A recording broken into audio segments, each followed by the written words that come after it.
हम रोज़ाना बहुत किस्म के खुराक करते हैं जिसमें मीठे खुराक शामिल है, कड़वे खुराक शामिल है, तुर्श खुराक शामिल है और इसी तरह इसमें बहुत सारे खिट-मीठे चीज़ें शामिल होते हैं। अच्छा, इसमें जो हम मीठी चीज़ें खाते हैं उनको कहते हैं कार्बोहाइड्रेट्स तकरीबन, ठीक है? आम से जनरल अगर मैं बताऊँ तो वो हमारे पास क्या होते हैं, कार्बोहाइड्रेट, जो कि आज का हमारा टॉपिक है। कुछ ऐसी चीज़ें होती हैं जो तुर्श होते हैं जिसको हम खाते हैं, उनको कहते हैं एसिड्स। तो इसी तरह दीगर चीज़ों के मुख्तलिफ नाम होते हैं साइंस में।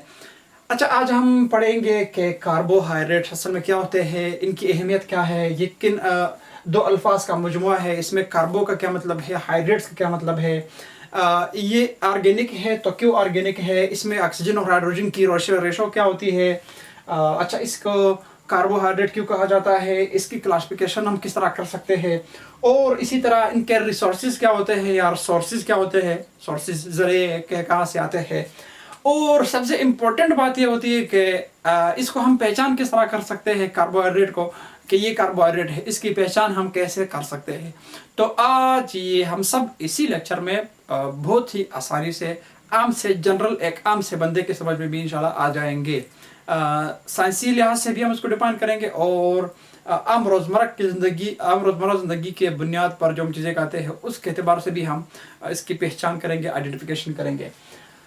तो आते हैं कार्बो और हाइड्रेट्स, ये दो अल्फाज का मजमुआ है।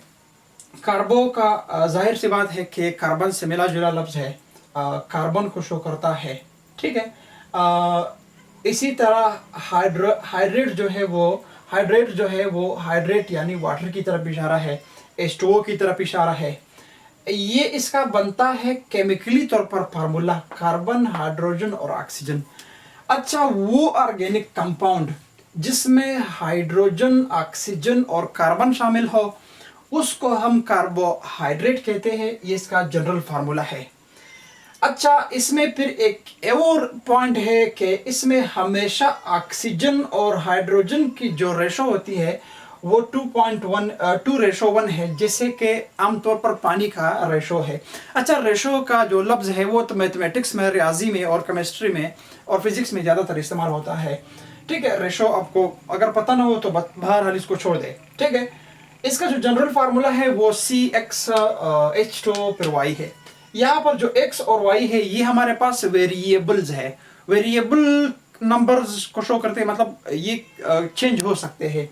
यहाँ पर c के बजाय 6 भी हो सकता है, ठीक है, और यहाँ पर c के बजाय 2 भी हो सकता है, यहाँ पर c के बजाय हमारे पास कुछ भी हो सकता है, ठीक है।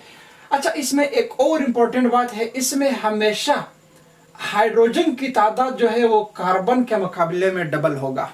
मिसाल के तौर पर अगर आपने इधर 6 लगाया तो ये जो हमारे पास होता है हाइड्रोजन हमारे पास हमेशा डबल होंगे, क्योंकि ये जो है वो अंदर से मल्टीप्लाई होगा, 6 दूनी 12 बनेगा, ठीक है। हाइड्रोजन हमारे पास 12 बनेंगे और ऑक्सीजन भी इसी तरह है, वो हमारे पास अगर हम 6 को मल्टीप्लाई करें 1 से तो हमारे पास वापस 6 ही बन जाएंगे, ओके। तो बहरहाल ये इतने डीप में हम नहीं जाएंगे, ये मैं आप लोगों को आसानी से समझाऊंगा। They are also known as hydrated carbons, इनको हाइड्रेटेड कार्बन्स भी कहा जाता है। ये भी यही वजह है कि इसमें कार्बन और हाइड्रोजन होते हैं, और इसी तरह आप ये भी कह सकते हैं कि इसमें हमेशा हाइड्रोजन और ऑक्सीजन के रेशो पानी जैसे होती है, इसको हाइड्रेटेड कार्बन्स भी कहा जाता है। तो कार्बन और हाइड्रोजन ये जब भी किसी भी कंपाउंड में आ जाए तो उसको ऑर्गेनिक कंपाउंड कहा जाता है। इसी वजह से कार्बोहाइड्रेट को ऑर्गेनिक कंपाउंड कहा जाता है, ठीक है। वो ऑर्गेनिक कंपाउंड जिसमें कार्बन, हाइड्रोजन और ऑक्सीजन हो, ठीक है, और इसमें हमेशा हाइड्रोजन और ऑक्सीजन की रेशो 2:1 होती है। अच्छा, केमिकली यानी केमियाई तौर पर हम इसको कैसे डिफाइन कर सकते हैं, ये कुछ आम जनरल लोगों के लिए नहीं है, आम खास के लिए नहीं है। केमियाई तौर पर हम इसको जब डिफाइन करेंगे तो हम ऐसे कह सकते हैं कि पॉलीहाइड्रोक्सी एल्डिहाइड, ये हमारे पास क्या होते हैं, ये हमारे पास होते हैं पॉलीहाइड्रोक्सी एल्डिहाइड, या आप इसको कीटोन कह सकते हैं, या आप इसको कह सकते हैं complex substances.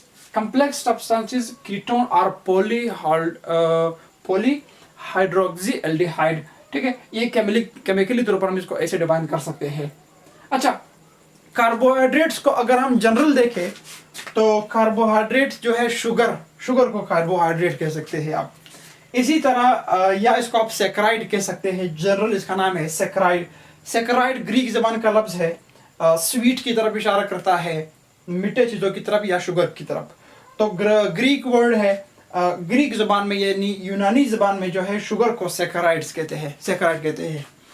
अच्छा, अब हम आते हैं इसकी क्लासिफिकेशन की तरफ, इसके सोर्सेज की तरफ और इसकी आइडेंटिफिकेशन की तरफ कि हम इसको पहचान कैसे कर सकते हैं कि ये अच्छा क्लासिफिकेशन हम इसका कार्बोहाइड्रेट्स का कैसे कर सकते हैं। ये हमारे पास इनमें मोनोसेक्राइड्स होते हैं, ओलिगोसेक्राइड्स होते हैं और हमारे पास पॉलीसेक्राइड्स होते हैं। ये इनकी क्लासिफिकेशन यानी इनकी दर्जाबंदी है, इनका तकसीम है, ये इसके मेन टाइप्स है।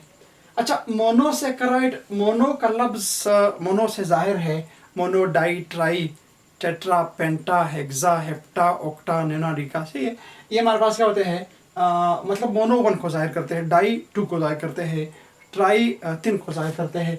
मोनोसेक्राइड्स एक हमारे पास ओलिगोसेक्राइड्स है। अच्छा, मोनोसेक्राइड हमारे पास ये एक ही शुगर यूनिट से मिलकर बने होते हैं, can not be hydrolyse into simple units, ये मजीद तकसीम नहीं किया जाते हैं। जैसे कि हमारे पास 1 रुपया होता है जो मजीद तकसीम नहीं होता है, मिसाल अमूमन एक सिक्का जो होता है वो हम उसको अमूमन काट नहीं सकते हैं, ठीक है।